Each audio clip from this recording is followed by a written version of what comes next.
I didn't actually start sharing the gospel with people until I gave myself permission to not share the gospel, and something just totally shifted in my life.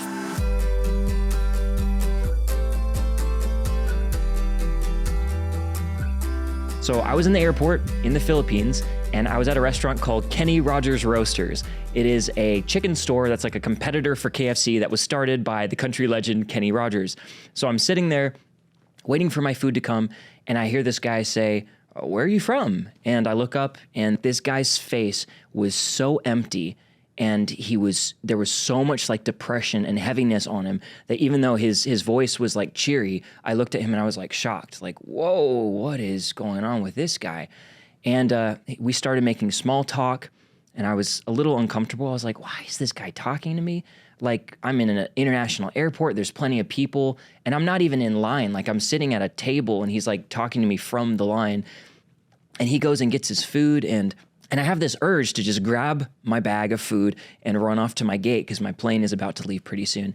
And having given myself like permission to not share the gospel with people, I remember just pausing and being like, what on earth? I'm just gonna stay, I'm gonna talk to this guy, and we'll see if there's any opportunity to share with him, because he looks so empty, like he needs someone to talk to. So I'm just gonna stick around. If something happens, something happens. So I'm eating my pancakes because it's 3 a.m. and so they're serving breakfast. And this guy comes and sits down next to me.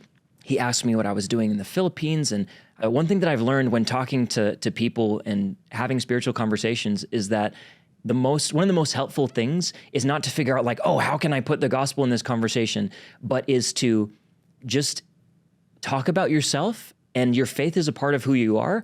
And so don't censor yourself. Like, just say who you are and don't try to hide it. And so I was like, yeah, I was helping run this Christian camp. And when I said that, he looked at me and he said, oh, I've been wanting to become a Christian. And I was like, okay, this is, and I didn't really know what to say. So I was like, why? Like, why have you been wanting to become a Christian? And he told me, well, I'm a Ukrainian. And when Russia invaded Ukraine in the most recent war, all my friends, we all got together and we hyped each other up, and we were like on the first wave fighting against the Russians. But when I actually got out there to the front lines, I began to have this intense conflict inside because I didn't want to shoot anybody. Like, they were from my same culture. I speak their language. Like, when I'm looking at these people, I'm feeling like they're like me, and I didn't want to shoot them. But then all of my comrades were like, what are you doing? And they're super frustrated that I wasn't wanting to fight. In the middle of all of this, the stress was so intense that he said my heart would beat so hard that my entire chest would flex, like something I've never seen happen before. And then I had a seizure, and it was so bad that I almost died, and I barely escaped with my life. And around the same time, my girlfriend cheated on me, my child died, I had a young child, and I just like cut ties with everything, and I fled to the Philippines to just forget about life and to live however I wanted to be completely free, just not have to worry about anything, and just let go of my old life. And he told me, the more that I have lived the way that I wanted, the more empty and horrible I felt. I actually feel worse now than I did back when I was in Ukraine, and it hasn't gotten better. And I had been reading this book called The Reason for God by Timothy Keller. And so I started bringing up some stuff from that book that I was reading about the idea of freedom, and how like we think that we want freedom, but everything that you choose means saying no to something else. So really, at the end of the day, all of us have to end up choosing something to submit to. We can't have total freedom. And he's listening to me and he says, wait.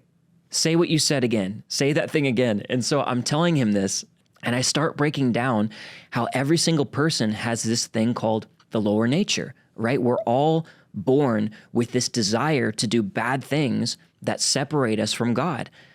And every single person has that, not just people who are living the lifestyle he's living, feeling the way that he's feeling. Even people who think they're good people still have this lower nature, this selfish thing. And that's the thing that keeps us from God. I think at this point I actually said, do you know the gospel? Like, have you ever heard the gospel? And he's like, no. This guy has never heard the implications of Jesus coming to earth. He's never heard the gospel, comes from more of like a Orthodox, traditional background, but he has never heard the story of Jesus before. And I was like, oh my gosh, where do I start? So I just kind of jumped straight to the meat, and I'm like, okay, so God came to earth. This is crazy. Like, I'm having to set it up. I'm like, this is kind of crazy, so bear with me. God himself realized that we couldn't build a bridge to him, so he came to earth so that he could build a bridge for us to come to him by coming to earth as a human, living like we live, but he didn't do anything wrong, and he ended up taking all of the judgment that we should have himself so that we can be with God forever. And so he's tracking with me, right? He's never heard this. He's like, okay. And he starts telling me okay, so just so you know, I drink, I'm with women, I do drugs. And then he paused, and I could see the heaviness come back over his face. And he's like, and I was involved in war. Do you really think that God, is this for everybody, or is this just for some people? How does God choose who gets to be with him? And I told him, I was like, wow, when Jesus came, when God came to earth as a human, he actually spent a bunch of time with prostitutes and drunkards and people like that. And his eyes lit up, and he was like, really? He's never heard this. And I'm like, this guy doesn't know that Jesus hung out with prostitutes. He thought that to be with God, he had to clean himself up and make everything right, and then God would accept him. But he recognized that he was in such a low place, there was no way that he could do that even over the rest of his life, and he just felt total and utter despair, which is that emptiness that I saw in his eyes.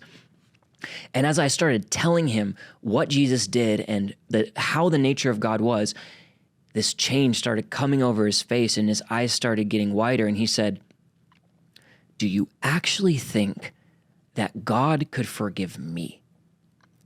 And at this point, this deep empathy for this man, I felt I suddenly felt God's heart for this guy washed over me. And mixed in with it was this anger, where I was so mad that anyone would live in this deception and believe that in order to reach God, they had to make themselves perfect and they had to make themselves good. And I told him, I am more certain of this than I am certain of my own existence in the world. I am sure 100% that God can take your sin and he can separate it as far as the east is from the west. And God can take everything that you've done and he can throw it into the ocean of his own forgetfulness. I am more certain of this than I'm certain of anything in the world. So we're sitting at the table, and I look at my phone, and I'm like, oh man, I'm going to miss my flight. I need to leave. And so I tell him, can I pray for you before I go? And he gets really excited, and he says, abso-effing-lutely. And then he looks at me, and he's like, oh, sorry, pardon my language. And I'm like, it's okay. And so I pray for him.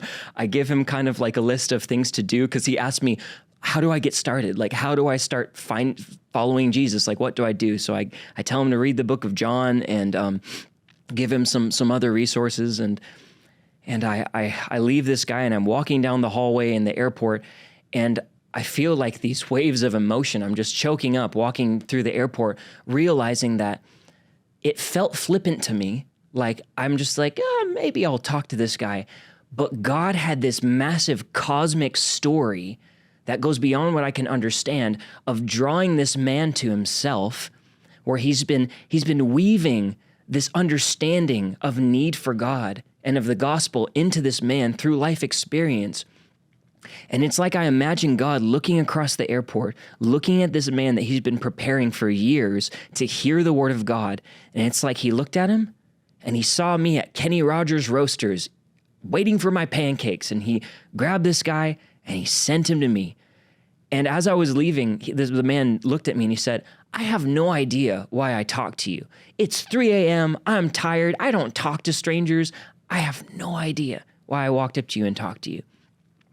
And so I think that when I look back at the way I used to approach sharing the gospel, used to approach evangelism, I felt the whole weight of the world was on my shoulders, I had to save people. But I didn't realize that the God of the universe is bending over backwards to prepare and to reach the lost. And God could in an audible voice, share the gospel with every person on earth right now in a moment, but he himself chooses to partner with me.